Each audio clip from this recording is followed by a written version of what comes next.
Thank you, Chanel. Good morning, everybody. Good morning, students. I hope you are ready for this wonderful new start. And I'm first going to start by introducing my wonderful colleagues. We are nationally all over the country. I'm at the moment in the office in Western Cape region. So I'm usually in charge of all the student wellness here in the Western Cape campuses, Tiger Valley and Cape Town, and then also the Durban campus. So shout out for all the Durban students up there. I'm going to come and visit you soon. And then I would like to introduce you to Nozi. She is the wellness unit for all the smaller campuses. And then Savannah. Is she on the call? I just want to check. She might join us later. And she is the student wellness unit on Bedford View. Now, our details, very important. Go and on my LMS, and you will see under the student wellness page, there is wonderful information.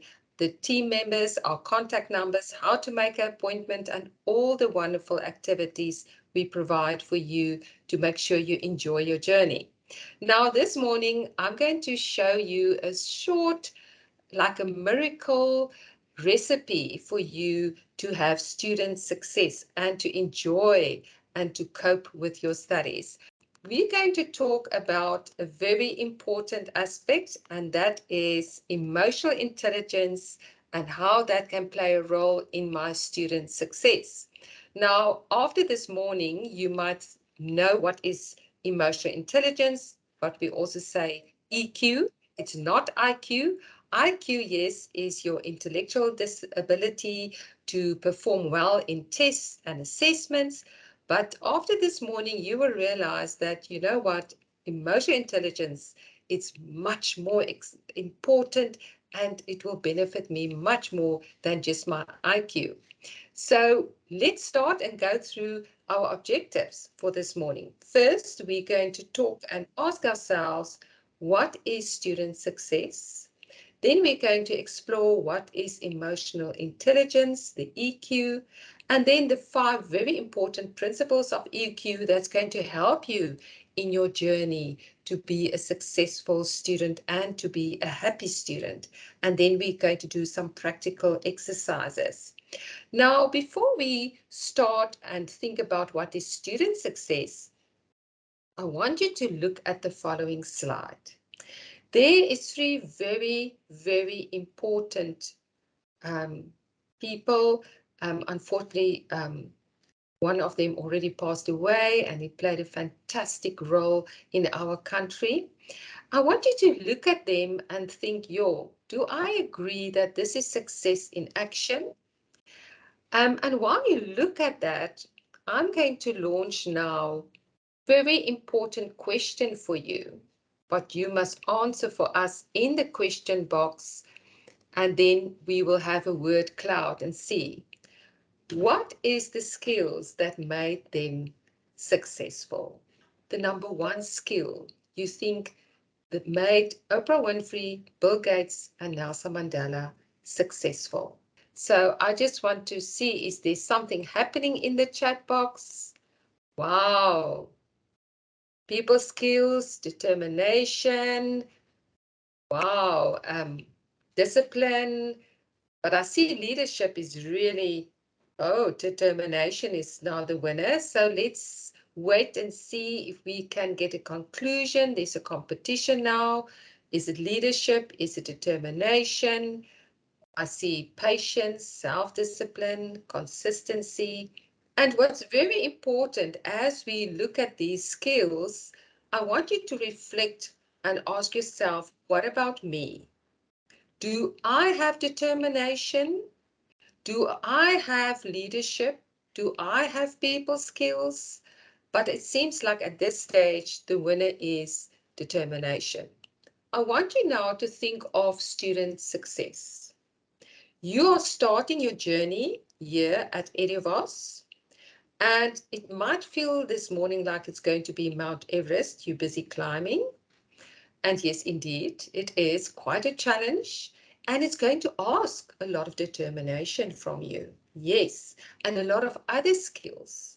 But what is important, if I say the word student success, I want you to realize it's not a destination. You're not here just to focus on, I want to get my degree or I want to get my diploma. This is just a stepping stone. This is a journey that you are starting with your career, with your future, where you want to put yourself. So we at Student Wellness, if we make a definition and we think, what is student success? We say it's students that's in a state of happiness. It's students that's having fulfillment. A student with low levels of anxiety, a student with a sense of purpose, self-awareness, and social connectedness. You're going to make friends here that's going to be walking beside you the rest of your life. You might even meet your significant other, your partner for life. So student success, and students, this is important, it's not just about your academic performance. It's also about your personal development, your personal sense of well-being. And that is important to think about, and think about determination before we go into our next question, and that is, what is emotional intelligence? So to conclude, I'm just back to the chat form. Yes, good determination. It's the winner for today.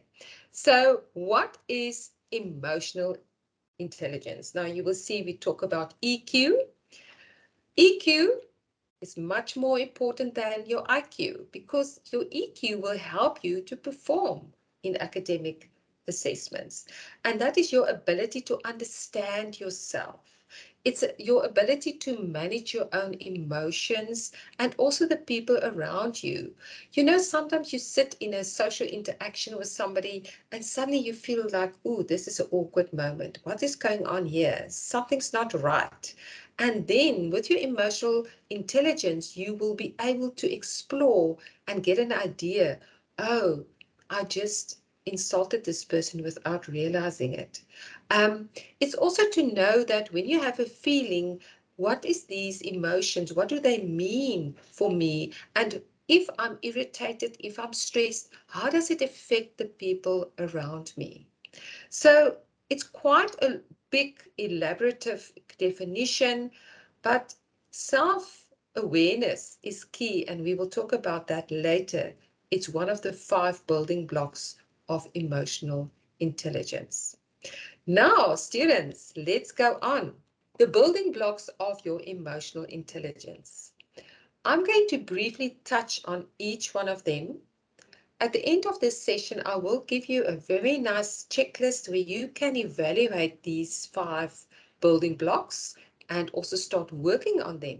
And at the end of today's slideshow, you will understand, why do I need these 5 elements? Why do I need emotional intelligence to be successful on campus, to be successful adjusting to the student life? Now you will see self-awareness is the top middle one, and then there's self-regulation, motivation, empathy, and social skills. So let's go to the first very important element, and that is self-awareness. Now, self-awareness is very important, and this is a lifelong journey. We work on this until the day we die. We want to be more open to the world out there. Who am I? So you will see in the top window on the left-hand side is your open self. This is information that you know about yourself and others. Others will comment a lot on that characteristic. Let's think of you also a very determined person. You've got a lot of self-discipline. People will also say, sure, I really admire your self-discipline. That is the open self. But then underneath, we all have that hidden secret, that hidden self, that information, that characteristic trait that you know you have, but you don't show it to the world. You might feel a bit ashamed, or you feel like, oh, I got very negative feedback from my family once, so I will rather hide it. And what I've seen in counseling settings a lot, people will be very competitive, very jealous of other people, comparing themselves, but they hide it. They don't show it to the world out there. Now, the top right one, the blind spot, the blind self, that is the challenge. That is the part we want to make as small as possible as we continue our journey in life. Why? Because the smaller the blind self, the bigger the open self, and the more self aware we can be, and we will be able to understand ourselves and other people. You will be able to read more into other people's behavior. So the blind self is information that other people know about you, and that's usually how they experience you. What is your mannerisms? What is your way of communicating? What's your way of dealing with other people, but you don't know it yourself? A nice example I can give you here, we all have that friend that's always late. But if you ask them, are you late? They will say, no, I'm usually just a 5 minutes late, but I'm on time.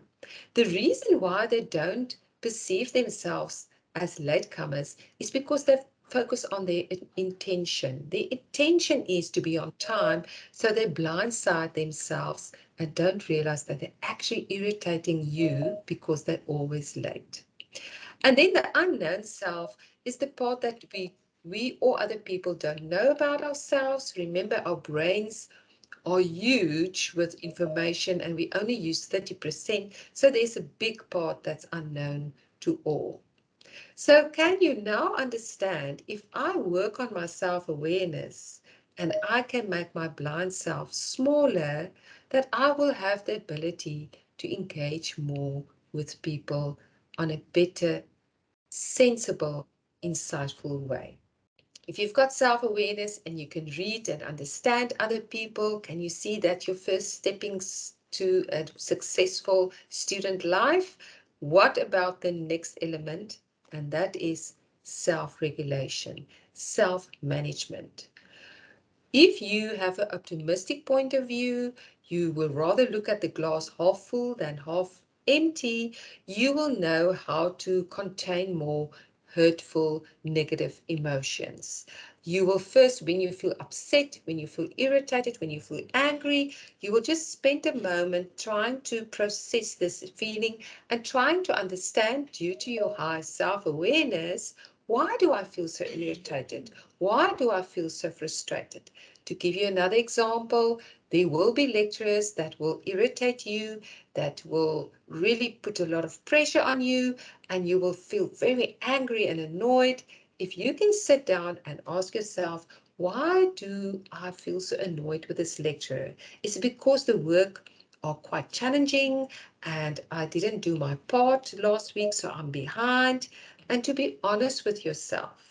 And if you have good self-regulation of emotions, you are also more resilient. And that means that you can cope with stress and emotional um, outburst situations much better.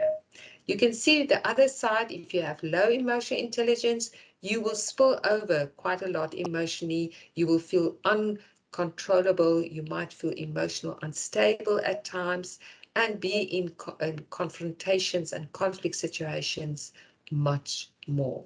You've got self-awareness, you've got self-management. Let's now go to the third element. And students, believe me, this is the element that I encounter a lot with students when we talk about their studies, and that is your self-motivation. If you don't have motivation and self-motivation, what do? You procrastinate. Oh, that's a very, very terrible feeling, procrastination. Again, students, procrastination is not laziness. No, it's a lack of self-emotion, of self-motivation. Now, motivation generates new ideas. It lets you set goals in your studies. It lets you also look at the bigger goal of, I want to fulfill my dream. I want to graduate. I must stay positive. And sometimes when we don't have that motivation to have the insight, and again, can you see where self-awareness come in? To sit and ask yourself, am I really busy with the correct cause here? Is this really what I want to do? And I always tell students, with self-motivation, if there's lack of motivation and you have self-awareness, you must explore the reasons. Why is the motivation so low? Is it maybe my fear of failure? Is it maybe my fear of being successful? The bar is set up high, now I must live up to expectations. Or is it the lack of pleasure, or just that I'm not busy with the correct degree or the correct course? So self-motivation, very important element of emotional intelligence. The next element of emotional intelligence, you will think, now, why do I need empathy? Believe me, if you have good empathy, you will have good people skills. You will be able to also have much more self-awareness and understand your own emotions. Now, what is empathy? Empathy involves a feeling where you try and feel what the other someone is experiencing and try to really put yourself in their shoes and understand what they are going through. Sympathy, on the other hand, is also you try to understand someone's position, but you do it from your own perspective. So when we have sympathy, what do? We think, okay, how would I feel in this situation? What did I do when I was in that situation? Now, I'm going to launch an example now for all of you, a little question, a case study, and then I want you to think carefully, is this sympathy or is this empathy? I just tried to explain to you the difference, and it's an important difference. Sometimes we have sympathy, but sometimes we have empathy. Just to repeat again, empathy is to feel with the person what they are feeling, trying to understand the situation. Sympathy is you trying to understand the situation from your own perspective. Um, so let's see any results. I see it's at this time 50-50. So the question is, oh no, this is terrible. I went through a breakup last year as well. Have you considered counseling? So your friend is coming to you telling you that the boyfriend just broke up with her and you are responding, oh no, this is terrible. I went through a breakup myself. So think carefully, students. This is a tricky one. Is this empathy or sympathy? Let's see how clever you are on this morning. I know it's quite early still for many of you. You're still in the holiday mode. So let's see. We have 44 responses and it's looking well. Well done, students. I must clap my hands. You are spot on. This is sympathy. It's sympathy because you are trying to understand your friend's emotions from your own perspective. You are also sharing with her what you did when you were in such a situation. So a correct, more empathic response would be, oh, this is terrible. I'm here for you. Tell me when you want to talk. Keep the floor open, because if you haven't gone through a breakup, you can't really try to understand. And remember, this is somebody totally different than you. They process breakup much different than you are. Now, our last element is social skills for emotional intelligence. Now, students, social skills are very important because you must talk to your peer friends, you must talk to the lecturers, you must talk to the campus managers, you must talk to the faculty heads. You must engage and communicate one day with holiday work, internships, with your real work. And without social skills, you're going to struggle to engage with people and to reach your goals. So can you see, if you look at all the elements, they are interactive. You can't have good social skills if you don't have good self-awareness. And you can't have good social skills if you don't have empathy. And you can't have good social skills if you can't control your temper, and that is self-management, self-control. Um, We on the campuses many times do workshops on social skills, conflict resolution. So please look out, watch out if you want to develop your social skills, but it's very important that you work on this element. If you're a shy person, put yourself together and say, let me go and try and talk on a one-to-one basis with my lecturer. Your lecturers are there to assist you. They're friendly. They want to talk to you. So go and test your social skills. Now let's pull all these elements together. Let's look at emotional intelligence in action. I'm going to give you now a few examples of what you might encounter or what you maybe already encountered in your studies, and then you will see how your emotional intelligence will help you to experience success and happiness on the top there. Now, let's say you have a module that you don't really enjoy, you don't really understand it, and you had to put an assignment together. There was a due date, and you're 2 days late due to you procrastinating, and now you get a very poor result. You got 40%, you're very upset because now you're really going to work hard to make sure that you don't fail this module. Now, emotional intelligence in action would be start with self-awareness. And self-awareness is to be focusing on your emotions. Oh, I feel so upset. I feel so disappointed. I feel like a failure. Acknowledge those emotions, but also sit with the emotions of, you know what, I have some self-regard. I know that I've got some emotions to control here. It is a big disappointment, but this is just one module. There's a lot of other modules. Maybe I must learn through this failure. And then building on that is to go to your coping skills, to think of what can I do to cope with this disappointment? What have I done in the past when I have a very bad disappointment? Now, a secret, social support is one of the best coping skills we must all activate. Go talk to your friends and your loved ones. Get your support systems in place. Go have a discussion with your student advisor. Um, Look at your schedule. What can I do in future that I don't procrastinate? So rely on your coping skills to make sure you are dealing with the emotions. And then build on social skills. Now you must go and make an appointment with your lecturer. Go sit down with your lecturer and say, you know what, I'm so sorry, but I didn't enjoy the module, so I procrastinated and I didn't really understand the work. Have a good communication interaction with your lecturer. Then you will see they will give you lovely advice. They will give you assistance. They will give you some ideas and tips what you can work on. And then that will lead to effective relationships. Relationships of having a good relationship with the people here on campus to make sure they support you.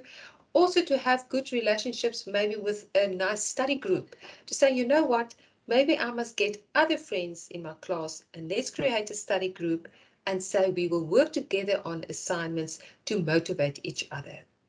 And then it will lead to an interpersonal happiness and a success feeling. So students, I hope this makes much more sense now for you to see how emotional intelligence in action, building onto each other, can help you in the worst situation ever. Um, to be optimistic and know we must look at our academic journey as a long-term journey. Yes, there will be obstacles. Yes, I sometimes have to spend time, maybe repeat a module, but don't look at the end destination. While you're in this journey, you will grow and develop and become a stronger, resilient student with a lot of skills, a lot of emotional intelligence that will assist you in future. Now, students, lastly, we will do some practical exercises. We're going to give you the opportunity to design your own self-awareness window, your own window of my open self, my hidden self, my blind spot, and the unknown self. I'm going to, in the chat box, share with you now that, and I want you to maybe do this afterwards to make sure that you are well equipped to work and do this exercise properly. So I just want to go there quickly for you, that you can see how this exercise work, and then you can do it maybe tonight with a loved one, and you're going to create your own Johari window. Your first step will be, you will see there is 55 adjectives. Just want to scroll down. There they are. Your first step will be, is you going to share that with a friend or close person, and they must put it in and describe you. Now, you pick the adjectives from this list that best define you and your personality, and you ask your friend the same to do that. And then you compare the list and fill in the panels. So make a note of the adjectives that both you and your friend ticked, because then you will know that is the open self.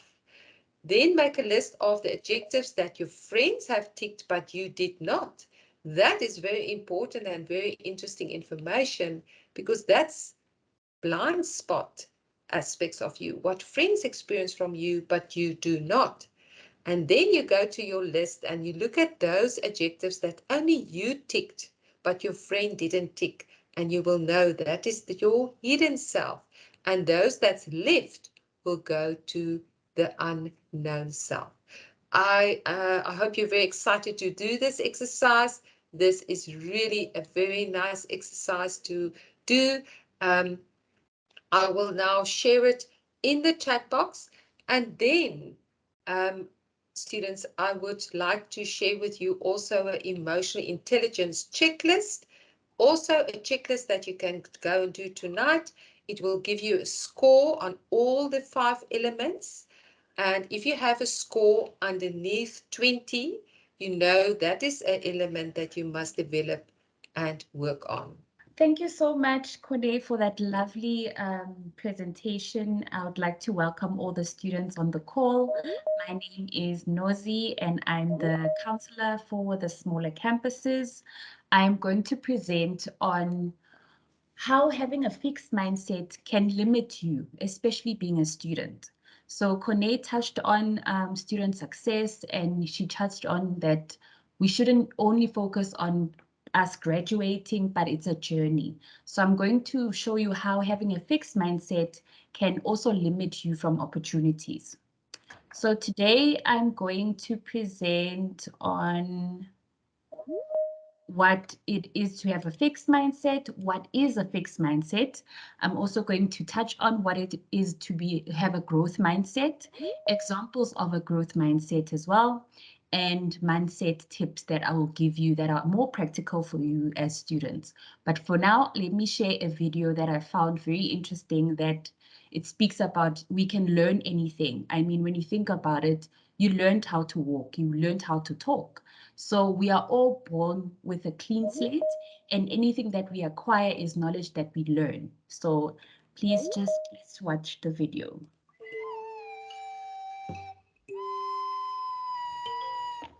Nobody's born smart. We all start at zero. Can't talk, can't walk, certainly can't do algebra. Adding, reading, riding a bike. Nobody's good at anything at first. There was a time when Einstein couldn't count to 10. And Shakespeare had to learn his ABCs just like the rest of us. Thankfully, we're born to learn. Slowly, surely, you stumble, slip, crawl, fall, and fail and fall. Frustrating, confusing, trying, struggling, until one day, you walk. One foot in front of the other, one idea on top of the next, each wrong answer making your brain a little bit stronger. Failing is just another word for growing, and you keep going. This is learning. Knowing that you'll get it, even if you haven't gotten it yet.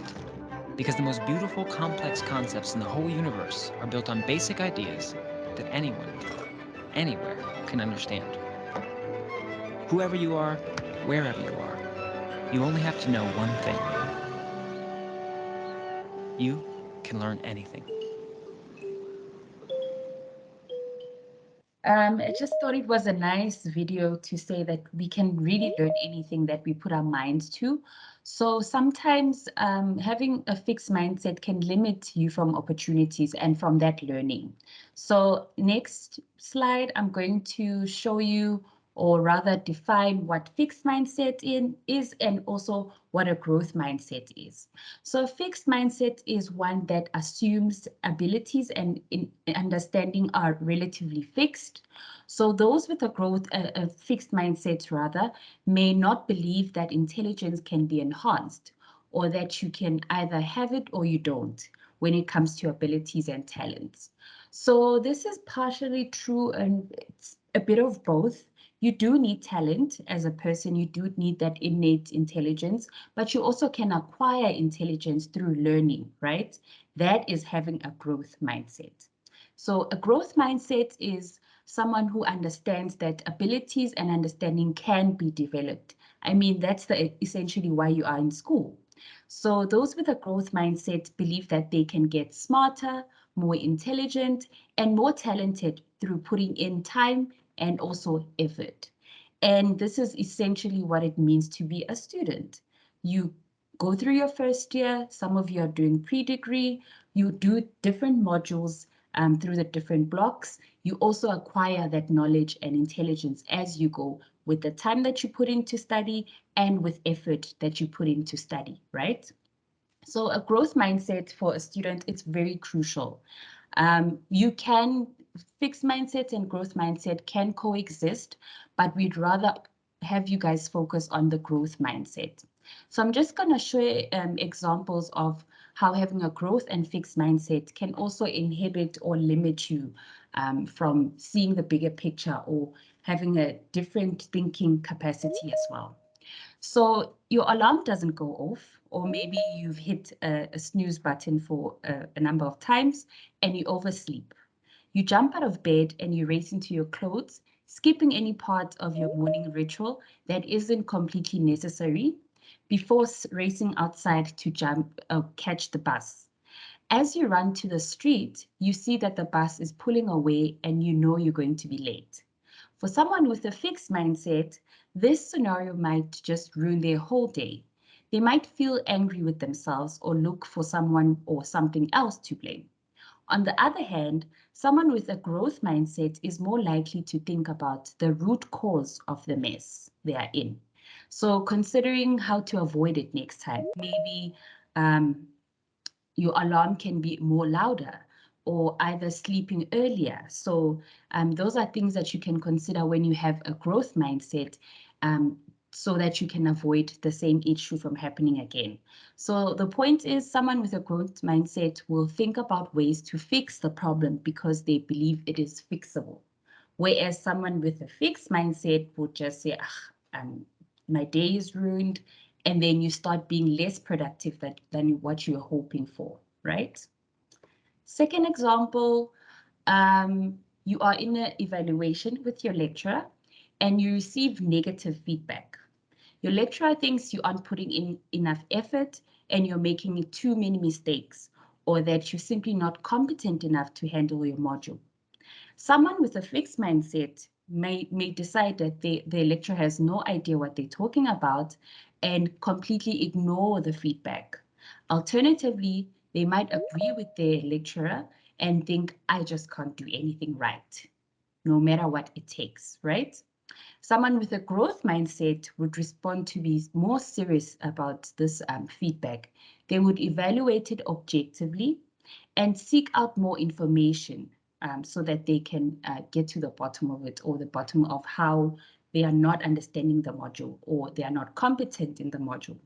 Someone with a growth mindset would book more consultations with their lecturer, seek academic support as well, and possibly maybe there's something going on in your personal life, and also seek counseling with the student wellness team as well. So we need you guys to start thinking of and understanding that it's okay to seek help there's nothing wrong with you seeking help. I mean, we have amazing programs, student support programs at Eduvos, and we are here to help you guys. So don't be afraid to seek help if you are not understanding your work or if you are struggling with personal issues as well. So tips on how to also instill a growth mindset. Value the process over the result. I think Kone touched on this early on in the session, that it's not always about the result or the destination. It's also about the journey. She also touched on that, yes, you are students here, which most largely is about the academic component, but you also need to develop and grow as a person as well through the different years that you are going to study here at Eduvos. So it's very important that you utilize the different services that we have. We have yoga classes, we have art therapy classes, and a lot of amazing self-help information on my LMS as well. So in a day, take time and go through the student wellness page on my LMS and literally take the active role of wanting to learn and know more about yourself and about you as a student. So we want to develop you guys holistically as well.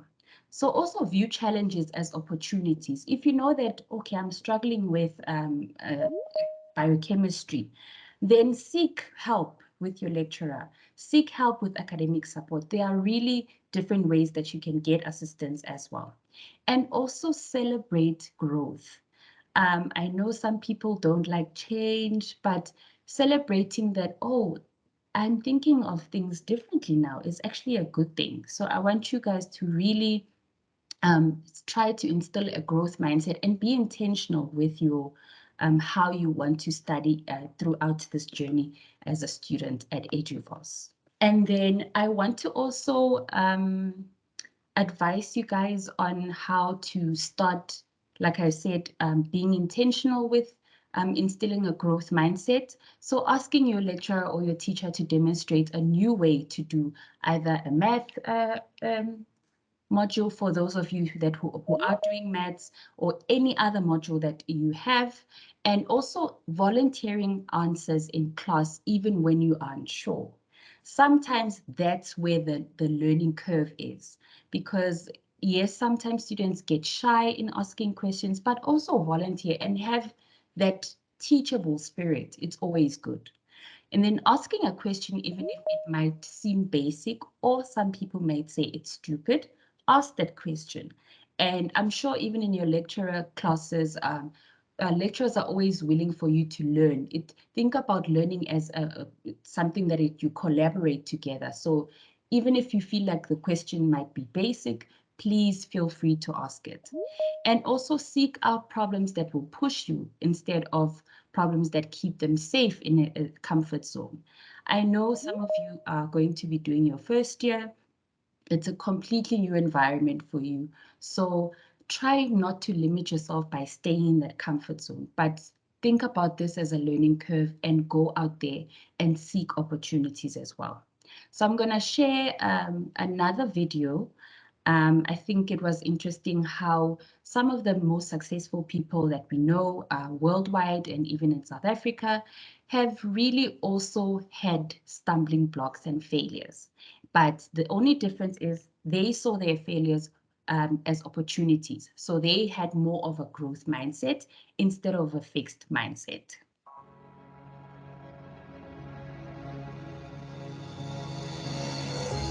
After being cut from his high school basketball team, he went home, locked himself in his room, and cried.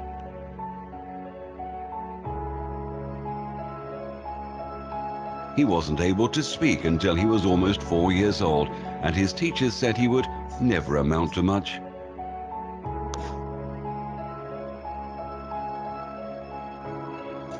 Was demoted from her job as a news anchor because she wasn't fit for television.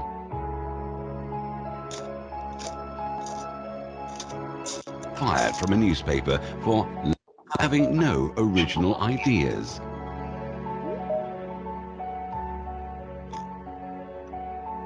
At age 11, he was cut from his team after being diagnosed with a growth hormone deficiency, which made him smaller in stature than most kids his age. At 30 years old, he was left devastated and depressed after being unceremoniously removed from the company he started.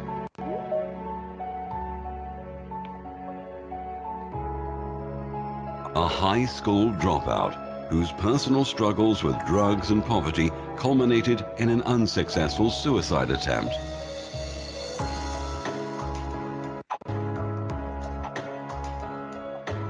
A teacher told him he was too stupid to learn anything and that he should go into a field where he might succeed by virtue of his pleasant personality. Rejected by Decca Recording Studios, who said, "We don't like their sound. They have no future in show business."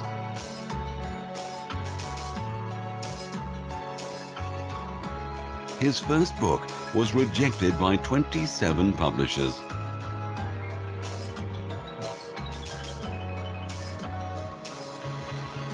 His fiancée died, failed in business, had a nervous breakdown, and was defeated in 8 elections.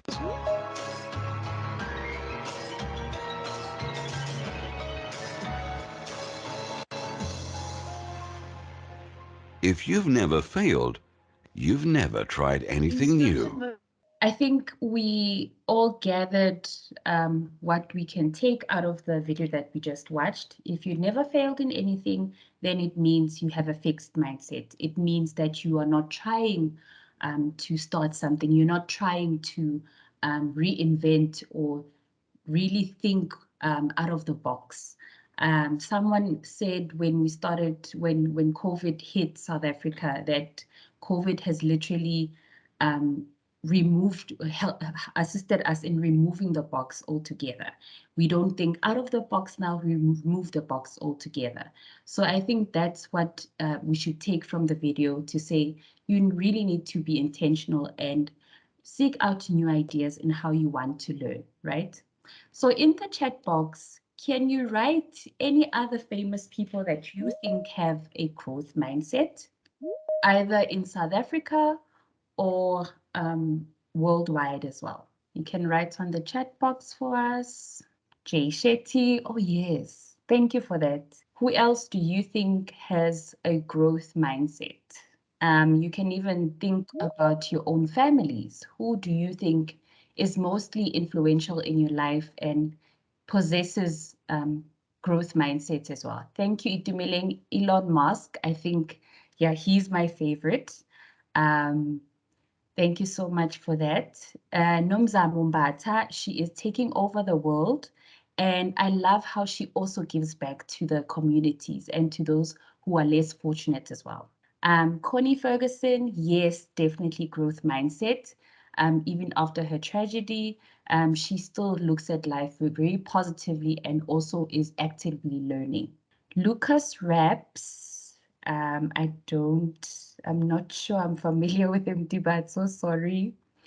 Tusom Bedu, yes, growth mindset as well. And I think Tusom Bedu and Nomza Bombate actually took the world by storm, and they were just like, I'm not only wanting to be an actress in South Africa, but in the world abroad as well. So thank you so much for that. All your comments, you can keep writing them, and also try to Casper Nyovest with his growth in the business and music industry. Definitely agree. Um, Thank you so much for that. Thank you, Tibatso, DJ Zintle. There are a lot of people that possess a growth mindset. So I want you guys to really be intentional and try to seek new ideas to learn. If you know that you're struggling with something, if you know that sometimes writing notes is difficult for you, try and Google that topic on that certain module and maybe watch a video. Maybe you might find out that you are someone who is more visual auditory instead of how you were writing your notes and how you were studying. So always seek new ideas or new ways to learn as a student. And I think that also makes being a student fun because it's not a monotonous activity. So please, and the wellness team is here for you. If you want to find out more about the different classes that we have and the different support groups that we have, we will share the information with you. We also run different workshops every week, so we will also share all that information with you. So before I end off the session, I want to say to you guys, as you start block 2, I want you to take this and wake up in the morning and always say, I'm breathing in courage and breathing out fear. I know it's going to be tough. It's not going to be easy. It was never meant to be easy. And unfortunately, the journey doesn't get easy. You get stronger. And how do you get strong? By having a growth mindset, by knowing when to seek help. Sometimes we do have our under the weather days or whatnot, but always know that we are here for you and we also want you to succeed in life. So please utilize the different student wellness services that we have. So, my name is Savannah Naik, and I'm a registered counselor, predominantly for Bethaview and Pretoria campus. So, speaking from my colleagues' lovely presentations that they've done, we are in the set of having a growth mindset. We're not going to, we all have some bad habits, and we're going to see how we can change them. So, it's just uploading my presentation. Perfect. Let me start then. So these are just some points that we're going to go through. We're going to do an icebreaker. We're going to figure out what is a healthy lifestyle. We're going to do a quiz together. Then we're going to find out balance because it's such a key thing that we're going to be talking about. The wheel of life, which is a lovely, wonderful example that we can go over. And then we're going to talk about how we're going to get over this bumpy ride of life. Okay. So, what is one thing that made you smile today? Since we're all talking about smiles, and smiles are very important. I mean, there is so many benefits to smiling. It reduces stress and anxiety. It really does make you feel um, better. So, tell me one thing that made you smile today. For me, it was the Kone and Nozi's presentations. I always loved learning a little bit new bits and smiling at how well they presented. Is there anything you guys smiled at today? You can be very specific, like maybe it's a rainbow that you saw, like Chanel did. Coffee, yes, coffee is a very good point. Yes. What else do we have? I don't think we do see rainbows often, so maybe not. Maybe not that as an example. Food, yes, food is a good one. I feel rested. I like that one. My reflection, good one. Coffee and the coldness. A lot of people don't like the cold. So, podcast, exercising, prayer. So, one of the biggest things with smiling is that even though it has all of these positive factors that we use every single day, it does sometimes have a negative twist, like I guess everything does, is the fact that people often, psychologists found that in a study that people often smile and it might not be the most genuine response. Sometimes we smile but we don't feel so great inside, and that isn't the best thing. So now we're trying to get into a place where our smile does reflect on how we're feeling on the inside. It's not just that facade that we put on to the world. I feel content and managed to have 60% of some work I was procrastinating on. Yes, that's amazing because procrastination gets all of us at some stage. Sometimes it can leave us really unable to do much. So I'm glad that you guys are finding something small. So those who haven't posted in the chat, I want you guys to think about something that today as you go about your day, something that can make you smile. Maybe it's your pets, your siblings, um, something we said in these presentations, as long as it's something that we can cover. Okay, so I'm talking we're talking about how we can turn in a sense. Essentially, we're talking about how having a positive growth mindset can have you leading to less stress, and obviously in that having a healthier lifestyle, because that's essential. You know, we think that wellness is one component and it's just about, that, and we come to the webinars and, we come to counseling and that's it. Wellness affects all aspects of our lives. It is got physical aspects, it is emotional, it's social.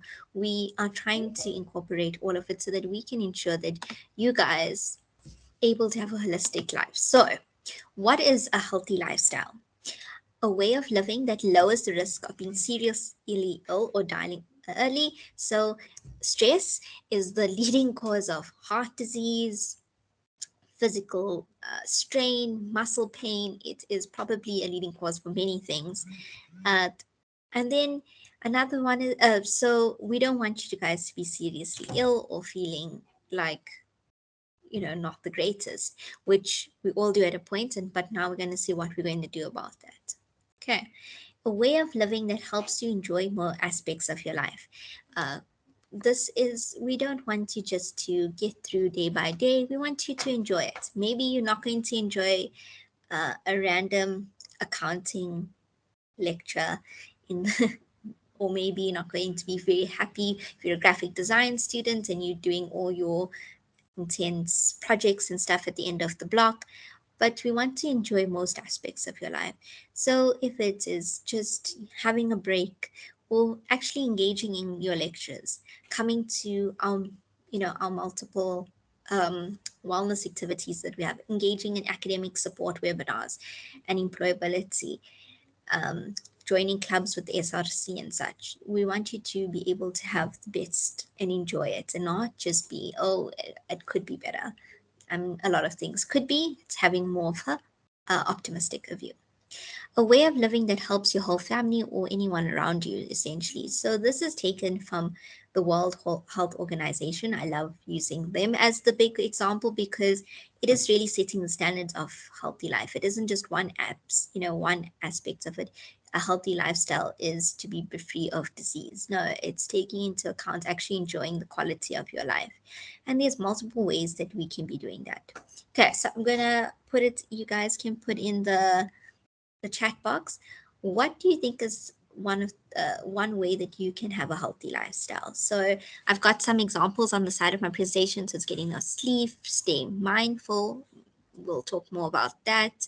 Drink water, get some fresh air, exercise, detox. Don't do too much of that, and add more fruit. So, what would you guys consider for you? What would be the one thing? Journaling and walking. I see a lot of people are enjoying walking recently.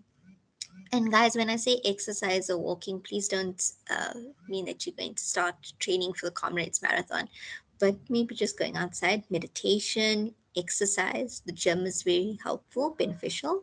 Meditation, yes. A morning jog.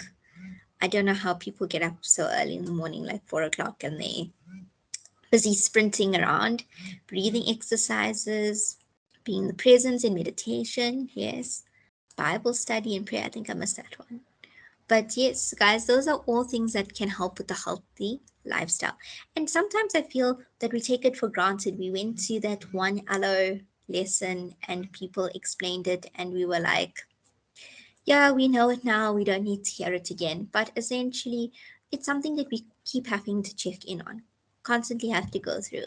So, guys, for my session, I do need you guys to have a piece of paper and a pen around so that we can do some activity. I've got two activities that I would like to go over with you in while we're in this session to establish how healthy is our lifestyle, and then where in aspects in our lives are we not the best at, kind of.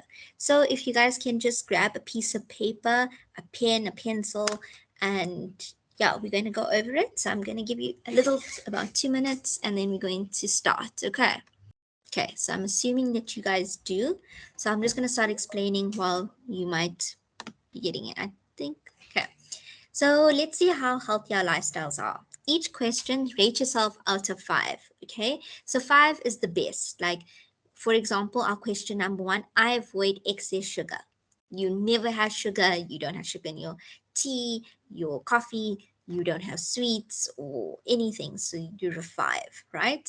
And then the lowest form would be, oh, you're a sugar addict. You love chocolate. You constantly binging on sweet stuff. And then in the middle, obviously, maybe you do have a sweet tooth, but you have some control, will be two and three. Four is like, I do have sugar in my tea and coffee and stuff like that. So take it on a piece of paper because we're going to be tallying it up at the end. Okay, so that's why I want you guys to take it and take it really slow so we can see what our tallies are. Okay. So the first question is, I avoid excess sugar.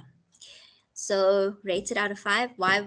I'm going to also give you a little explanation why these questions are being added, because sugar is be found to be one of the most addictive substances on earth, because we all love sugar at some stage. You know, when you're a kid, um, you love lollipops and ice cream and so forth, but sometimes people can't give it up. It's almost incredibly difficult to give up sugar, and it's not always the healthiest for us. And so now we're going to rate it out of five, and just note it, put question one and put your number there, because we're going to have a tally at the end. So it's out of five. Okay. The next one is, I like learning new things. So it's been found that if you have interest in learning and having that growth mindset, you know, it's not being stuck with, oh, I know only the set stuff of things. Obviously, most of you here, or predominantly all of you, have that growth mindset already, because you're here to learn and, you know, get better at what you are passionate about. So maybe right now in this frame of mind, you might like learning stuff, but not that much. You might be a little bit apprehensive. So rate yourself out of five. So five, I really enjoy it right now. I'm so enthusiastic. I'm like taking notes in all of these presentations. I'm really, really in loving learning. Four would be like, yeah, I'm in a good space. I could be better. I've been better. Three is like, in the middle. Two, ugh, not at all. Not feeling it today. And one, you have no interest at this point. I have the motivation to realize my plans. Okay. That can be your future plans for this semester or block, or maybe it's your long term goals, graduation. Yes, we're all working towards graduation, but it's not about that. We are all on this journey. Okay. So, are you really super motivated because our presentations are that awesome, and now you have like extra motivation? Are you feeling motivated? Could be better, not optimal. In the middle is three. Two would be not really. I'm like kind of motivated. I'm here. And one is no motivation. Don't realize how we're going to do anything. So number four, I have a balanced diet. Not a balanced diet of sugar and all the unhealthy stuff. A good balanced diet with all your vitamins, your minerals, your fibers, all of that. You know that you eat your 3 meals a day. You have in occasional snacks, things like that. It's not just McDonald's. You're not having, I don't know if you guys ever watched that documentary called Super Size Me, where every time he ate McDonald's every day, and every time they asked him to supersize his meal, he did. Hopefully it's not that kind of a diet, but majority of the time you have. So five, you're on a strict diet, you really are trying to do it. Four, you do have days where it's not very balanced, and you maybe not, when you're stressed, you're not eating those regular meals. Three is, it's not the greatest, there's a room for improvement. Two would be not consistent at all, and one, it's there's no balance, there's just up and down days really. The next one, I drink less than 3 cups of tea or coffee a day. Winter, we all told you, encourage you now to get a cup of tea or coffee, but sometimes we tend to overdo it. And this can also be with students. I can't walk past any, go downstairs without seeing at least 5 to 10 students with a little energy drink with them. In winter, it converts into those little takeaway coffee mugs. So we are all prone to loving an extra cup of tea or coffee a day, especially in winter. But would you think that it's most of the time that you don't, which will be five. Um, Majority of the time, you have weeks where you maybe assignments and stuff where you drink a lot of coffee and tea. Uh, Yes, rooibos tea is one of the best options, no caffeine, and it helps to calm you down a bit. It is one of the best options. Tea isn't, tea or coffee is not negative, it's not generally a negative thing, but when we do it in excess, it does become a bit of a problem, especially if we are having more tea and coffee than having regular meals. Okay, so out of five, do you do you adhere to that? Do you drink less than 3 cups of tea or coffee a day? Every day, that is how it is. Sometimes, four would be, what, I have weeks where it's not the greatest, or maybe even a day or two. Three, it's more than 1 or 2 weeks. Two, it's it's a regular occurrence. And one, obviously you drink more than 3 cups a day. I know that the regular, I think, if I'm not mistaken, it is 4 cups of coffee is supposed to be the average or mean amount of coffee that you have in a day. But I know a lot of people who drink more than 4 cups and of coffee, let alone tea, and it's not always the best. Okay, so those are the first 5 questions. And our next five is, I feel good about what I do, e.g., studies. So you are excited to start studying, or if you are studying, you're loving it, you enjoy it, that's a five. And that's okay if it's not a five right now because you don't know what it's like, but maybe you are very excited and you know this is the path for me. Four is you are a little bit hesitant. You like, oh, I did choose this. I don't know what to expect, but most days you are optimistic about it. Three would be you're more in the mutual. Some days are good, some days are bad, depending on what's going on. Two is we have more bad days than most. One, you don't feel good about it at all. You are very, very miserable about it, in fact. And it's okay if you guys are scoring a little bit of low numbers, that's also fine because we are here on how we're going to work on it. What are we going to do? And this, in coming to workshops like this, is first being aware that maybe, first one was that I would be aware of was the coffee thing. Like, maybe I shouldn't drink so much coffee as I am. I drink less than 3 drinks of alcohol per week. So drinks is glasses, not like bottles. So 3 drinks, if you have like 3 beers in a week or so forth, or you less than that. So five, you don't drink alcohol at all, maybe once in a blue moon. Four would be you do drink less than 3 drinks of alcohol in per week. Three would be maybe you do drink a little bit more. Two would be um, you do drink more than three. And one, yeah, it's an obvious, it's more than three, it's frequent. Okay, during the day I'm physically active. Okay, so what does that mean? It means that instead of taking the lift, you walk up the stairs. um, I know in the Pretoria campus, for example, I don't have an access card, or I seldomly forget it, and I walk up the flights of stairs, even though I'm really don't want to at a point. But it's good for you. It's a really really good thing. So if you're physically active, if you walk around, if if I would be like, I always take the stairs every opportunity. In the mall, I'm taking the stairs. I'm walking around. I'm not like looking for the lift or the elevator. I walk around every day. That would be a five. I exercise regularly. Four would be like, yeah, it depends on the situation. If I have a trolley, obviously I'm not going to go and take all my stuff upstairs in the mall. Um, Three would be, you have more days where you're opting to be inactive. Two, it's a lot of days that you're inactive. You can count only a few that you are. And one, you will never find yourself walking up the stairs. I know that a lot of people do avoid the stairs nowadays because after they've had COVID, one of the side effects is, walking up the stairs can have a bit of strenuous effect. So rate yourself there. During the day, I take time to stretch and to relax. Okay, stretch and relax. So we are in the age where we are on our laptops, we are on computers, we are busy doing assignments, we're on Teams meetings, we are, chatting to friends.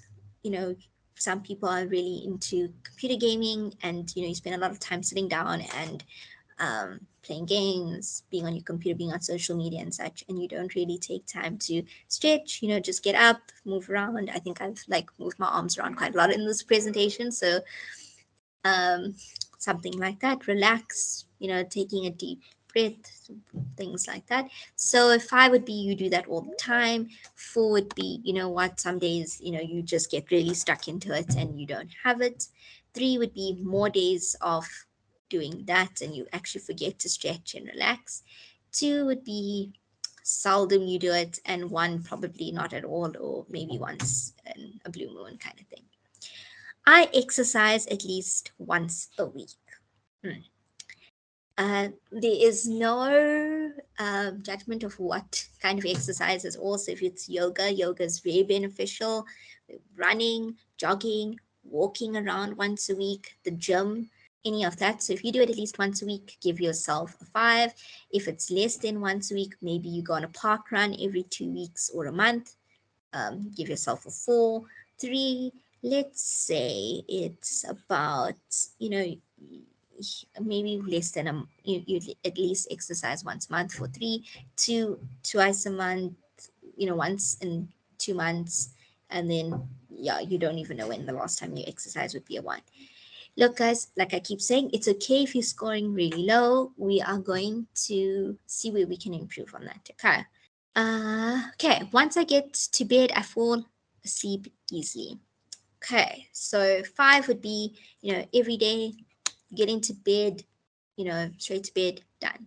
Two would be, sorry, four would be, what, most days are like that for me in a week. Three would be, it's more days that I'm not. Two, you can count the days where that happens, and one that never happens in essence. So sleep is a very, very essential thing. I know often I hear students saying, sleep is for the week, and because they've got assignments to do, they've got to catch up on work, they've got to do classes, they've got so many commitments, and sleep is pretty much the last thing on your mind. Oh, sorry, I don't know how I literally skipped all of them. Yeah, so you guys can decide on that one. Sleep is so, so important. And if you're struggling to sleep, it can mean for a lot of reasons, and it's something that we should be exploring and talking about anyway. But we will. It can always be your cell phone, too much caffeine, too much time on any form of technology. Um, yeah, so that's overthinking is also one of the things that happen. So it's next question. To ease my aches and pains, I prefer natural remedies to medication. So, for example, I have a headache because I'm being watching all my classes and all of that, and I'm feeling a little bit, taking some time off, drinking a lot of water. Um, Sometimes aromatherapy is often beneficial for things like headaches and stuff, but also if you have a gym injury or such, using natural rubs and such instead of taking uh, painkillers essentially. So five is like, what, I'm anti medication medicine. I try as best, to use the herbal way until it's the least thing, the last thing possible. Four would be, what, sometimes I do have, painkillers for my headaches and stuff like that, or if I'm really injured, that's okay. Three is you are more prone to it than herbal stuff, but it's still in the mix. Natural stuff is, it's very rare that you use the natural remedies, and one, you don't use it at all. You need the medication, which is not a bad thing. This medication is so important and it needed, but this is for very minor aches and pains and issues like a mind, like obviously if you do suffer from migraines, painkillers are one of the ways to use it. But if you know yourself and say, oh, it's not that bad, I'll just drink some water, close my eyes for a bit, and I'll be fine. I use drugs no more than once a month or never. Okay, so drugs includes smoking, um, marijuana. It includes, um, yeah. So we'll include that. Okay, for now it's 100% if you smoke weed. If you are, if you do, I won't include. I think we'll include. We won't include nicotine, but alcohol is a form of drug as well. But those are, I use it no more than once a month or never. So never, I never use drugs. I don't use it would be a 5. 4 would be, um, I have occasionally used substances. 3 would be more often. I use it uh, more than once a month, or I do use it. 2 is, of course, it's more frequent. 1 of you are, you use it almost weekly or daily. I have a stable sexual partner or I'm celibate. So having one sexual partner or even being multiple sexual partners that you are keeping safe with would be number 5. If you are not, um, so it would be 5 is I have a stable sexual partner or I'm celibate. So for example, if you are someone who is committed, maybe not even to one person, multiple people, but you guys are being safe, that would be a 5. Or you are celibate, you are not in a sexual relationship currently, it would be a 5. 4 is if you are in a stable relationship and you might not be using contraception, you might not always be safe, it would be a 4. Or maybe you don't have a frequent partner. 3, it's more prone for you not to have a frequent partner, um, and there is seldom use of protection.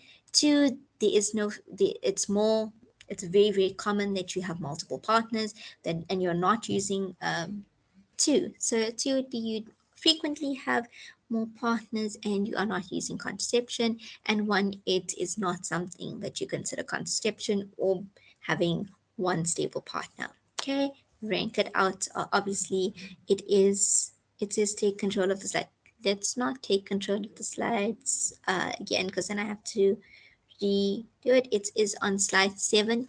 You guys can just listen to me. It's literally just the questions then, and then just rating it out of 5 until it's a little bit better, but it is on slide 7. Okay. Number, this is our question. I'm aware of the risk and side effects of contraceptions, guys. Very important. So 5 would be like, I'm aware of it. I know where my risks are. I know what I'm using. I'm using it currently. Maybe you're not using it currently, but a 5.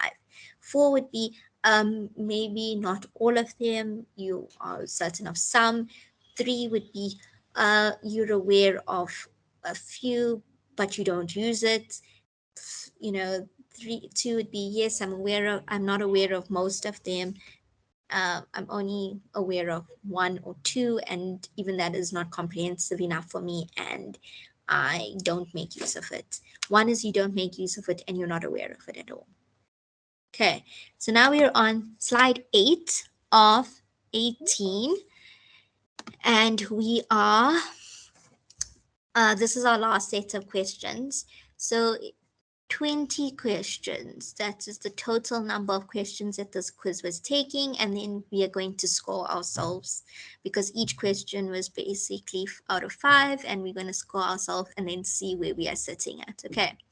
I'm satisfied with my relationships. That includes your romantic relationships, your friendships with your friends, your classmates, so forth. You are even, that's a 5. You're totally satisfied. There's no proof of improvement, also with your family members. 4, you are quite satisfied, but you know that maybe there's 2 or 3 kinks that you need to work out in any form of relationship. 3, you are kind of satisfied, but you know there's a lot of areas where you can work on and improve. um, 2, it's not the greatest, you know that you need to work on it more. 1, it's dismal, you need to help on that. Okay. I'm satisfied with my sexual life. So that can be if you choose to be celibate, you could be choosing to be in sexual relationships, you are choosing to, whatever you choose, you are very satisfied with it, which would be a 5. 4, you are mostly satisfied and you could wish, but there could be improvement.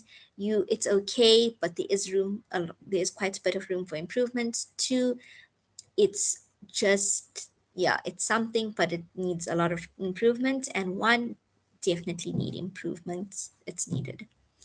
Okay. I am satisfied with spending the way I spend my leisure time. Leisure time is what you do for fun. So whether it's watching a TV series, Netflix, you skateboarding, you are exercising, swimming, reading a book, whatever it is, you enjoy it. You are truly satisfied with it. Four is you are satisfied. You wish you had more time for it, or maybe you haven't found the thing that you truly really enjoy. Three is you do enjoy it on occasion, but it's not a constant thing. Two would be you find some enjoyment, maybe you don't have the time at all, maybe you are not making time for it. And one, you're not satisfied with it, you don't have the time, you don't know what to even do in your leisure time. I can balance my budget. Very, very, very, very important. It's something that we always express is to be able to understand financial wellness, being aware of it, and where it goes. As students, it's often been like, oh, that's a later thing. I'll figure it out later. I mean, the accounting students are probably uh, very into balancing their budget, I'm hoping.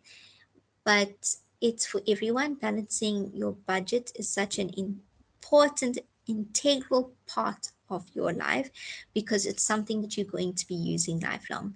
So five, I get this much allowance. I know what I'm doing with it. I know when I go out, this is how much I can spend, kind of thing. Or maybe some of you are staying in res and are given given money, and you need to balance that. Some of you might be working part time and you are saving money. I know a lot of students, they work part time sometimes, as occasionally, and they pay for their textbooks. So are you balancing the money that you do have? Yes, you're really good at it. This is a skill that you are really, really great at. Four, you know what, it's good most days. Three, it's you have good days and bad days. Two would be there's a lot of room of improvement. There's sometimes you go out and you overspend, and yeah, and then you end up spending too much at a event, and then having to eat 2 minute noodles for the rest of the month. One, there is no budget. Budgets don't exist. We are just living to be your best life at this point. And then the last question, I am aware the stress of life and I take preventative measures. So, for example, you're aware that studying is very stressful. You know that you need to exercise to make yourself feel better. You're always doing that because exercising works for you. What works for one person might not work for the next person. So it's very important to take that into account. So, for example, if you're saying, I'm aware of my stress, whatever your stresses are, and you are taking preventative measures that for you, that'll be a five. You're fully aware of it, you're doing it, and it's going okay for you. Four would be, you do it most times, you know what works for you, it's just not all the time. Three would be, you do it on occasion. It's not a regular thing, but stress just overcomes you and you're not able to do it.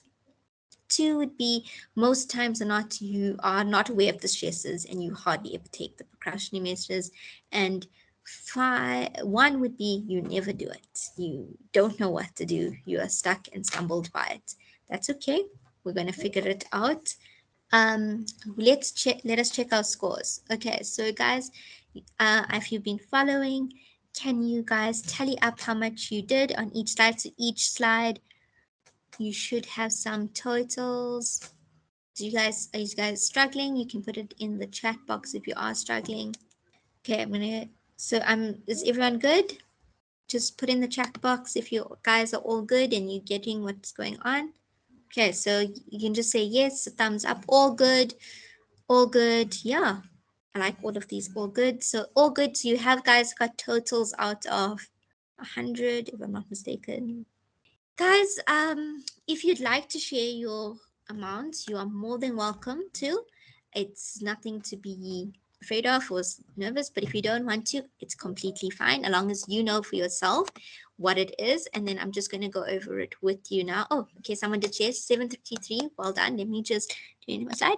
Okay, so 100 out of 80, you're a healthy lifestyle healthy life guru. You know everything. You Jay Shetty. You pretty much are owning this.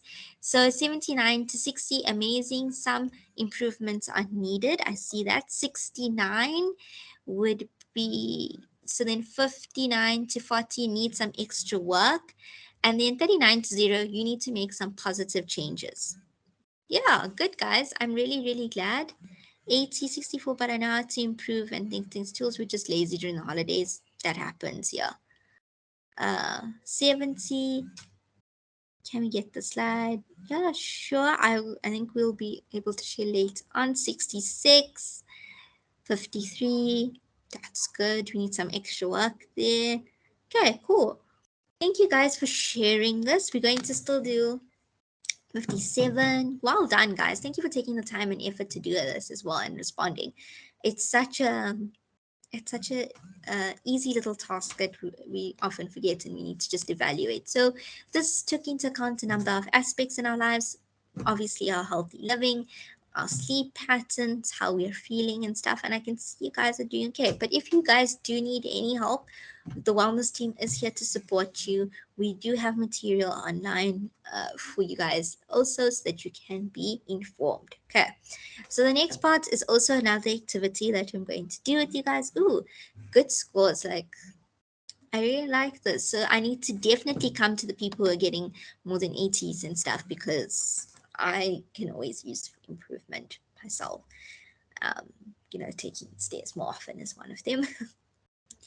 Okay, well done, guys. I'm really, really happy. So now you guys also know where you might be lacking and not doing the best. Okay, so 71. Wow. Okay, cool, guys. I'm thinking our average is quite well there. Okay. So what is balance? Okay, so I put this lovely little Dr. Seuss thing is, so to be sure that your step take care and great tact, and remember that life is a great balancing act.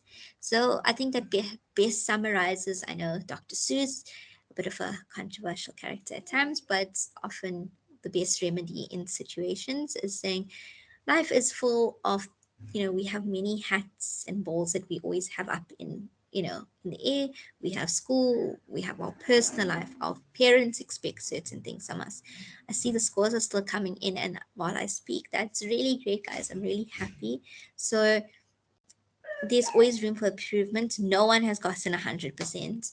So we always can improve. Maybe it's exercising more, doing better, but you guys have done really, really well. And yeah, always room for improvement. So currently we're all in a balancing act. We have multiple roles and tasks that we have to do. For example, most people will be doing multiple subjects and be expected to do multiple things for different subjects. Yes, no one is perfect and that is okay. That is beautifully said. Yes. So we all in this balancing act and we have all of these things up in the air. And sometimes this is one of my uh, more profound things. We've got to decide to ourselves, what is a rubber ball that's going to bounce back, or what is a glass ball that we are doing? So, a glass ball, if we drop it, it's going to shatter. If it's a rubber ball, it's going to bounce back up to us, and we're going to catch it, and we can put it back into our juggling act. We're going to create that balance that we have. So, it's all about creating that balance. But what are those balls that we are going to say, this is a glass ball. I'm not willing to let this drop. I'm going to have to keep it, really make sure that I keep it up in the air. Maybe it's your family. Maybe it's your schoolwork. Schoolwork, there's always a bouncing back from, but maybe you feel that it's right now it's a glass ball and you need to keep it extra, extra secure. So you got to determine that each person is different. And now we are going to do a little bit of another activity, and you guys are going to come on a little bit of a journey with me.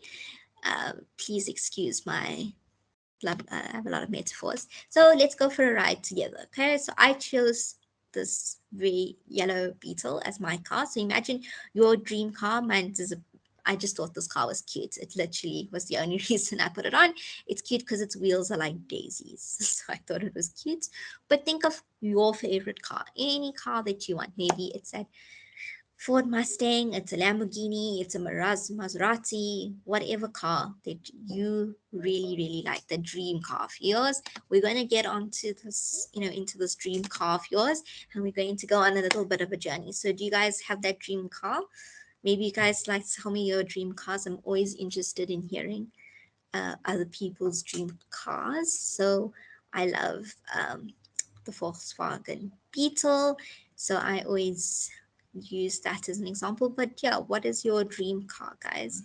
A Wrangler, a VW Volvo, nice, a Jeep. I don't think that I would manage driving a Jeep, but I'm always a BMW, obviously, yes. Um, I don't think I could manage driving a Wrangler, an Audi R8, Pink Lambo, Mercedes C63, Subaru. Guys, some of them a Mustang, yeah. Guys, that's one of my favorite cars is a Ford Mustang. A Suzuki, wow, okay. You guys give it credit getting very Pacific here. Mini Cooper Country. Oh, the Beverview campus is offered opposite Mini and BMW, so I always see the nice cars coming in from there. Audi RS7, yeah, guys, you guys definitely know your cars. Like, I feel like I would be at a point, I'd just be like, oh wow, Pacific model as well, a Tesla. I'm interested in the Tesla. Like, that's Elon Musk is just, he's come up a lot recently. But yeah, okay. So we're in our dream car, whatever it is. And we are going to take a journey together, and we're going to take this journey with regards to called the Wheel of Life. So we in there, and yeah, Tesla, I feel like is a nice one. Okay, so what is the Wheel of Life? I'd like to explain it a little bit. So we got it a thing. So it's an attributed to Paul J. Mayer, and it's a focus on goal setting and creating action plans.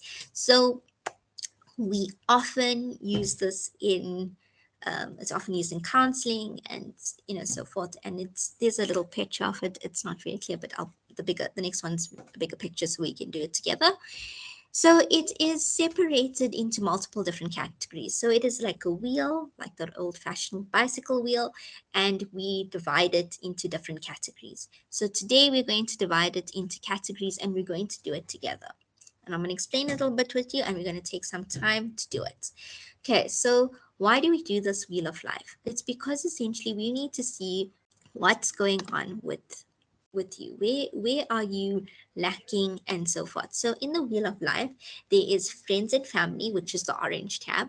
The red one is significant other, um, personal growth, fun and leisure, home environment, career. So your studies could be your career, money, and health. We're going to do it just now, and we're just going to just discuss it a little. Here's the wheel. So we're going to make it together. So what it is you just need to draw a circle and divide that circle into 8.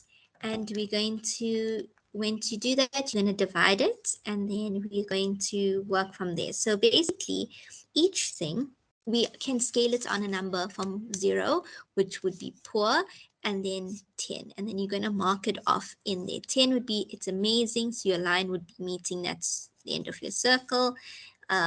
If it's really, it's there's so much room for improvement, it's like it's like a 2, the line would go very further to 0 is in the center. So I'm currently, because I'm showing my screen, I can't really see a lot of, so I can't see any questions. So guys, if you can just draw that out, and then we'll work on that together. Okay, so let's say for example, for significant other, you have a great relationship, you give yourself a 6. For personal growth, you feel like you could do it really, really better, so you give yourself a 3. For fun and leisure, you love your hobby of skateboarding, and you give yourself an 8. Home environment, it's you are really, really, really happy at home, it's great, you give yourself a 9.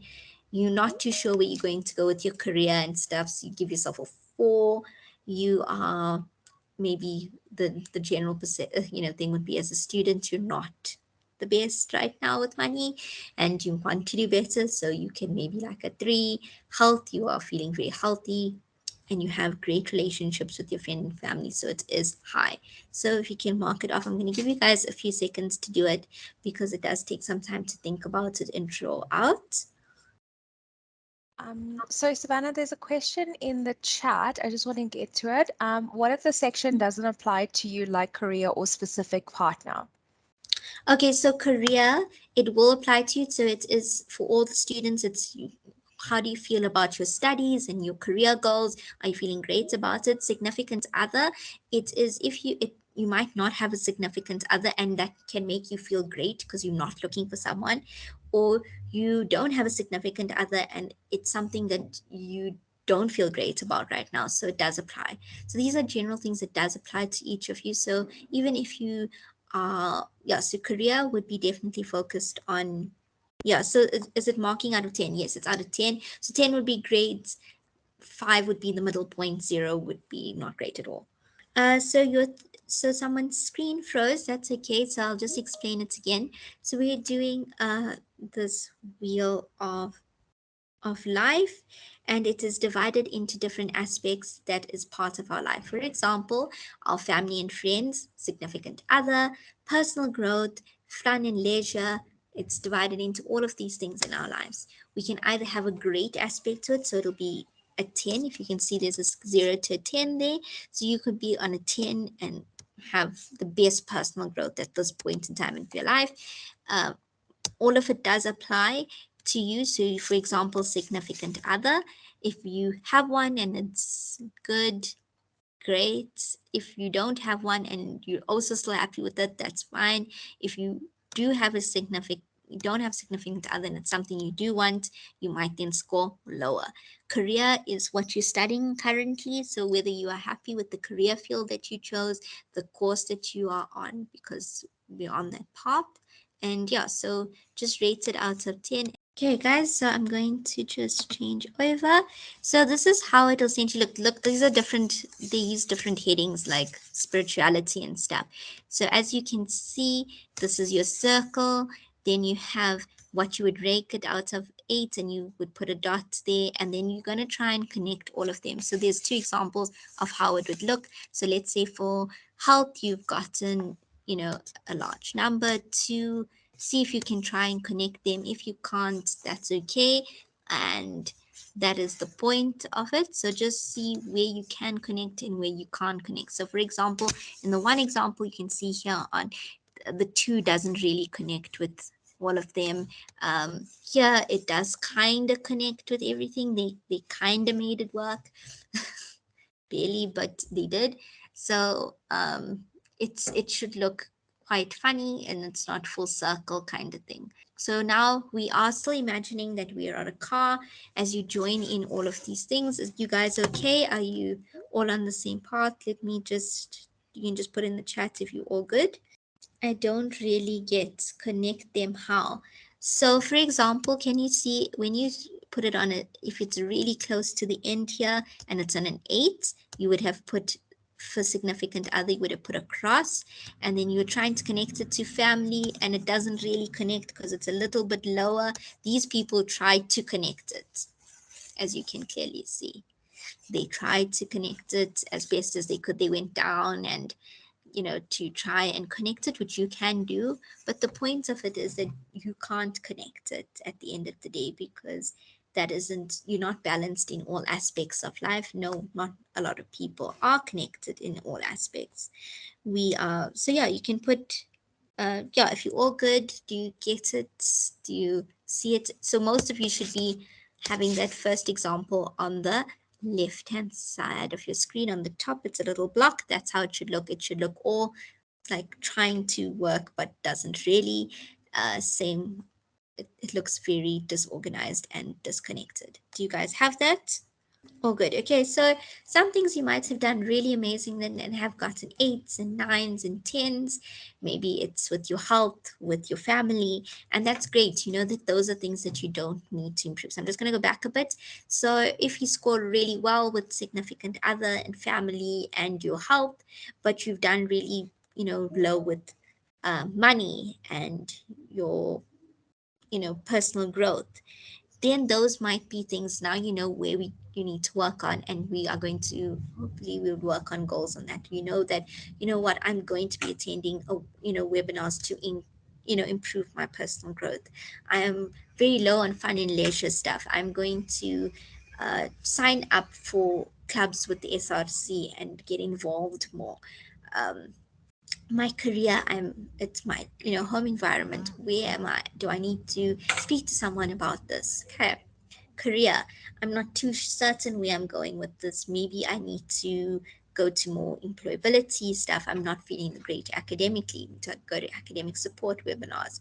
Reach out to wellness if you're feeling like you need to talk to someone and you're a bit confused. Maybe health, if you're not feeling the best health wise, seeking a doctor, or mental health wise wellness team. Money, that might be something that you might not essentially solve. Bumpy ride. 5 ways to make it less chaotic. Do you consider this a bumpy ride? This is definitely not the highway driving. It is clearly lots of turns and bumps off this person's wheel. I'm sure that your wheels are also not very connected. Mine certainly was not going to be. So if we are not doing the best, it's going to be a bumpy ride in whatever car that we're driving. So if you're sitting in that Tesla, the BMW, the pink Lamborghini, whatever car that you're in, it's going to be a very chaotic and bumpy ride. So, bumpy rides, 5 ways to make it less chaotic. So, these are just things that I'm going to just chat about, and we can go into a little bit more details, because it's all good and well to, that you might, you have a healthy or an unhealthy lifestyle. You know the aspects now where you're going to improve and do a little bit better. Um, so, how are we going to do this? So, life is so chaotic. It's before the block, it's the calm before the storm kind of thing. How are we going to make it better? We are going to set boundaries. Boundaries are important. I think I probably add this in all my presentations. Majority of the time I speak to people is about setting healthy boundaries, knowing when to say no. Um, we are very, very eager and willing to help people and to put ourselves out there and advance ourselves. But sometimes we do not have the capacity emotionally, time wise, to do any of this. So we need to set out those healthy boundaries, whether it is saying to a friend, you know what, I can't go out tonight because I have a test that's coming up that I really need to study for. Can we go out another time? Or knowing that it's your friend's birthday and saying, well, yeah, I can come out with you until 10 o'clock, then I have to go home. You have to be very firm with your boundaries. And I know there's people in everyone's life that is willing to push that boundaries. And that is when we need to be more firm in our boundaries. Recharge. Guys, self care, I always say this, we always see it on social media. Hashtag self care Sundays, self care for the win. But self care isn't always beautiful and wonderful. And those pictures of us, glass of wine in a bubble bath, sometimes it's taking time away from social media, taking time to just breathe, be outside, spend time with your friends and family. Maybe it's even sleep. It's, you know what, I need to reward myself on a Sunday, I'm sleeping in late. Maybe it is practicing your religion, going to church, going to mosque, going to a temple, actively participating in it and being aware of it. Okay, next one is plan life with a calendar. Easier said than done. Things just start getting very chaotic. I know from just talking to my students for a while, they'll be everything's great and wonderful until about week 5, and then they're like, oh my gosh, I have so many tests and assignments and lectures, assessments, and I don't know what to do. So always start with planning your life with a calendar. Note your important dates, note birthdays, and your social life, as well as things that are important at varsity. Oh, I've joined, I don't know, the land club, or something that you've done in campus, and I know that they meet every, or coding club, they meet every Tuesday at 3 o'clock, and that is a commitment that I've made for myself, and I'm going to do it because I want to be part of Jam Hack and all of those stuff. Then you need to put that in, because you don't want to uh, lose yourself in that. So get a calendar, get those desk table things if you can. If you don't have that, you don't have the resources to do that, just a piece of paper and just sit out and plan out your week. You can draw it out roughly and see what it is. Easier said than done. We're always like, oh, each day brings a whole lot of new chaos into it. And we're always, as human beings, stuck. We don't know what to do. Once we're in the chaos, we're in the chaos. And we're just trying to get over one crisis after the other. But it's always good to have a routine, whether it's getting up in the morning, having your breakfast, playing your favorite music, whether it's in the evening, knowing that for 20 minutes you watching Friends or How I Met Your Mother, just to relax and take away from the day before you start studying and doing all your stuff. Having a routine is essential, because when life throws you chaos, and you can always rely on your routine. Well, I still got to, 10 o'clock every Wednesday. I don't have class, so I go to the gym at 10 o'clock. That's what it is. Unless I'm sick, I'm going to the gym. These are just quick, easy things to make that bumpy ride less chaotic. I know we live in South Africa and there's going to be a lot of potholes, and there's going to be a lot of potholes with studying and trying to keep this healthy lifestyle. So these are just quick tips, but know where you are going to start in a better thing. So if you guys are feeling, you know what, from these, growth mindset stuff, I know that I'm not the best right now. I could do so much better in so many aspects, and I'm not feeling my best. Then we can ask for help. Always ask for help. And sometimes, yes, it's your lecturers. Yes, it's academic support, employability, and wellness. Of course, we are here to help you. And sometimes it's asking for help within your friend group, within your families, within, you know, just the people that you stay with, asking for, what I need. I live in a res situation, and we're all living together. I need help during assessment week. I need you guys to help me wash the dishes. I need you guys to help me cook, because I know I take on those responsibilities, but just those weeks, I just need some help. It's not a form of weakness asking for help. Everyone should ask for help no matter what it is. So, mindset is what separates the best from the rest. So, I'm hoping from all of these presentations and doing all of these activities with us and so forth, that we are coming off with a mindset of positivity and growth. That doesn't mean having toxic positivity and saying everything is great when it's not. It's knowing that positivity helps us and benefits us, but also noting that we need to admit when we need help and when we do need help, because we saw this today. We're not on 10 on every single aspect of our life. Not a single human being is on 10 on every single aspect of their life.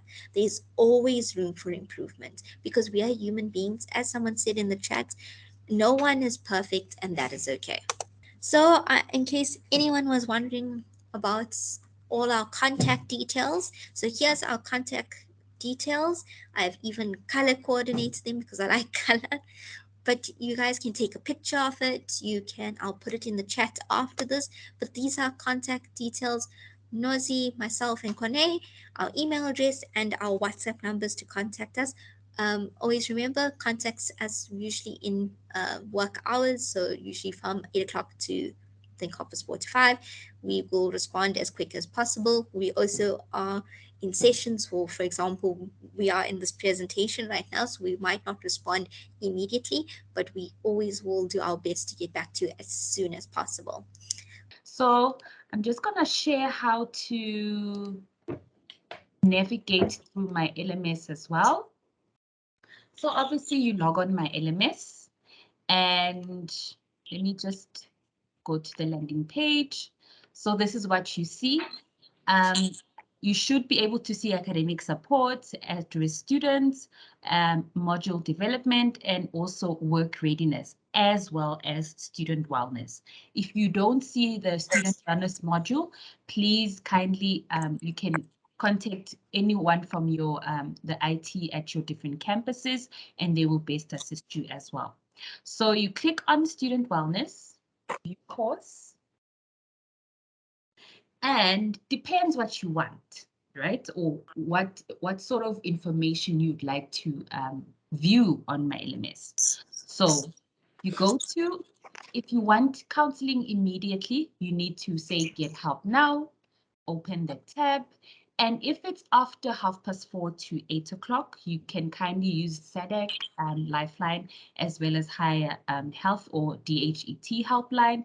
But if it's during work or business hours, rather, you are more than welcome to contact us. We have also added the different campuses and the contact details as well.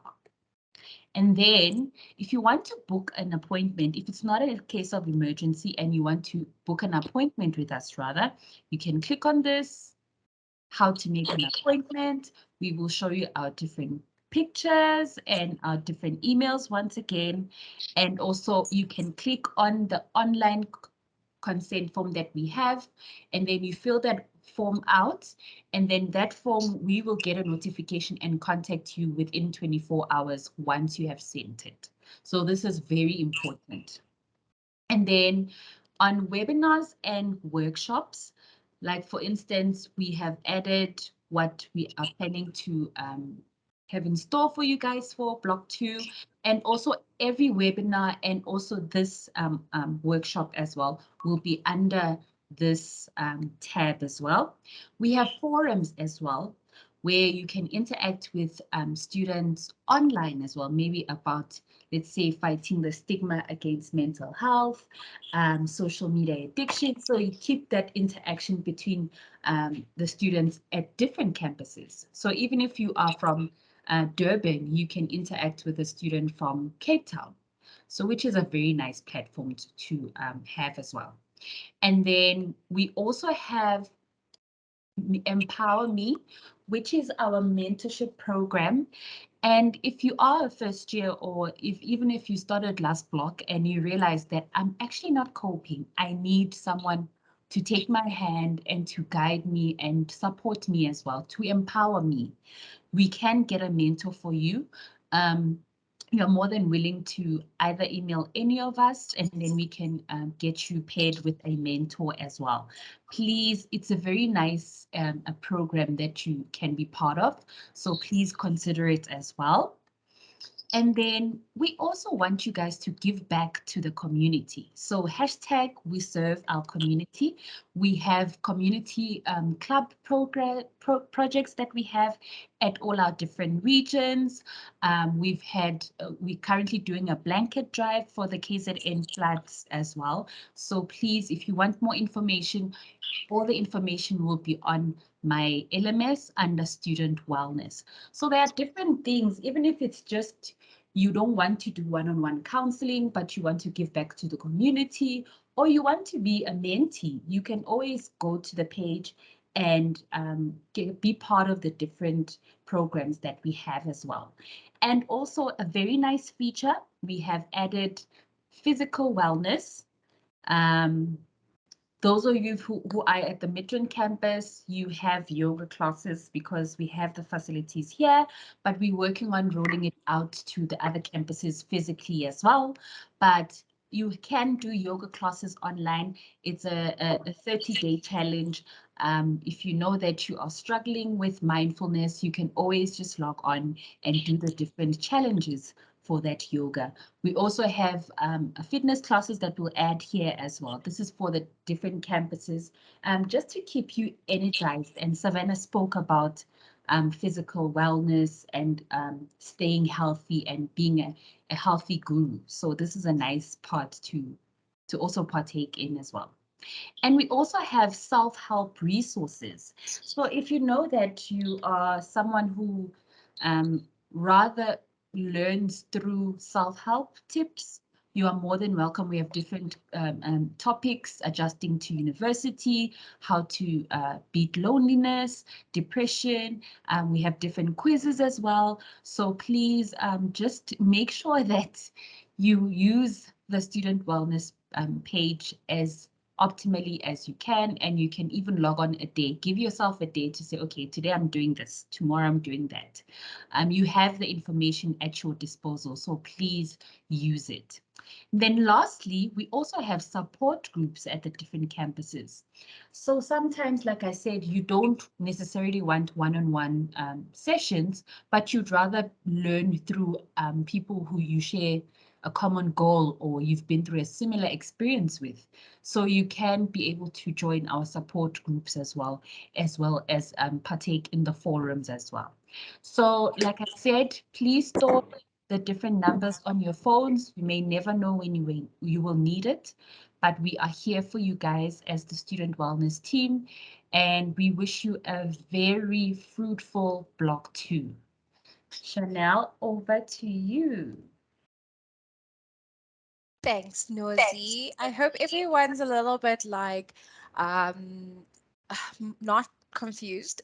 I hope everyone now has a lot more clarity on how wellness works, the type of webinars we're going to have. I mean, ultimately, guys, the reason why we did do this amazing web workshop and why we called it Instilling a Growth Mindset is really to build your character, to help you succeed, to support you, to make you feel like that when you do attend classes. And yes, for returning students on the call, you've experienced the block. You may have been like, oh, it's so much pressure. I don't know how to do this. Where do I get support from?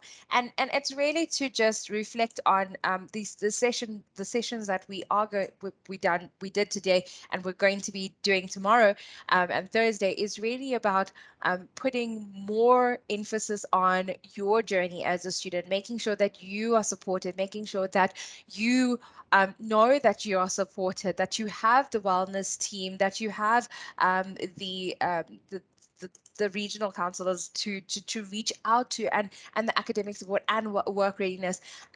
So it's all about just supporting you and making sure that you are supported through the 8 weeks that you're going to embark on.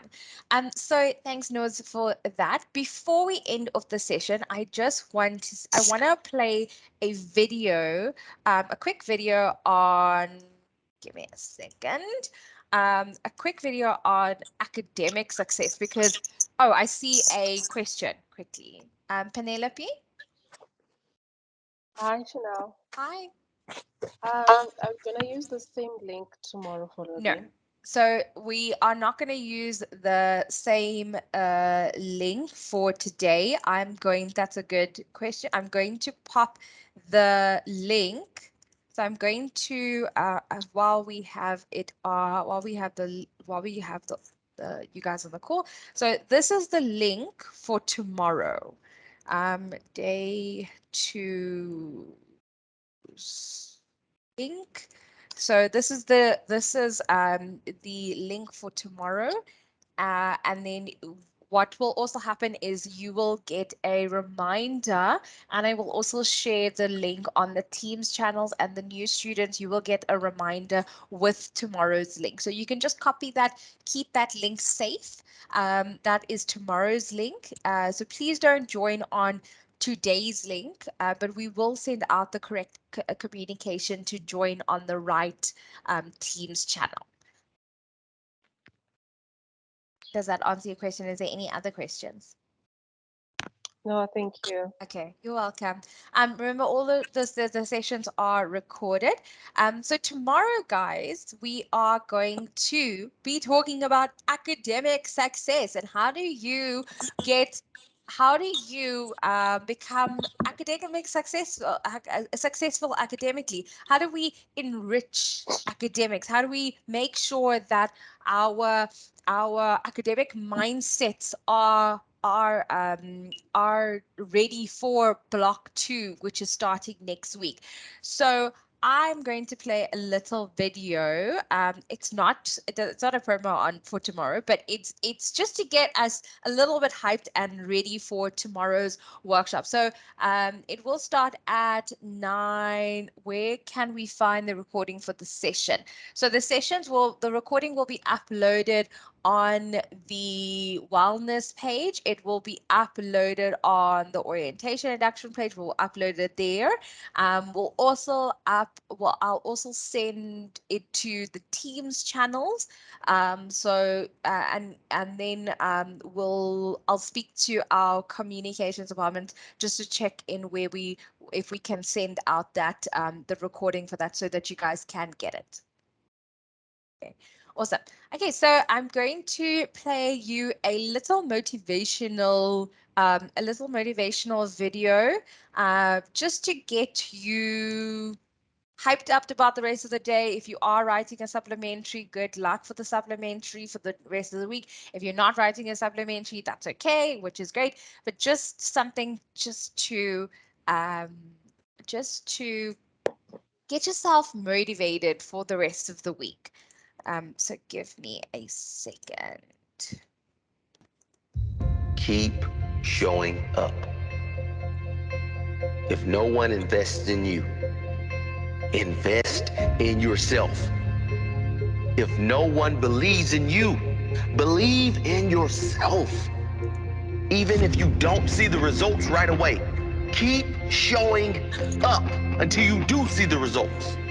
Even if you don't see the results for a very, very long time, keep showing up. What if the results don't come? They're not going to come if you quit. Keep showing up. I'm tired. Keep showing up. I don't feel like it. Keep showing up. I can't see any results. Keep showing up. I don't know where to start. Just start. Do something. Take that first step. Every step you take adds up. And sooner or later, you'll look back and see that you're at the top of the staircase. It doesn't matter if you can't see the top from where you are. Just know that if you keep climbing, if you keep learning how you can get to the next level, you will soon be exactly where you need to be. If you quit, if you never start climbing, if you never take that first step, you'll never get there, and you'll forever live in regret.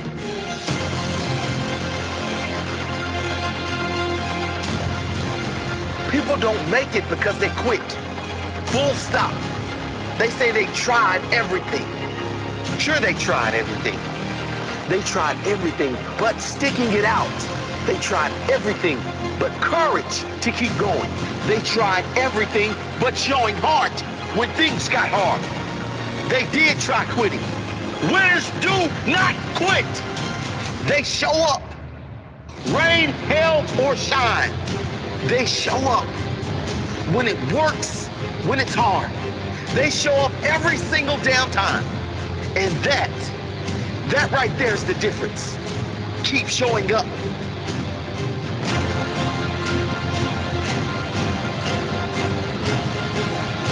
Rain, hail, or shine, success is mine.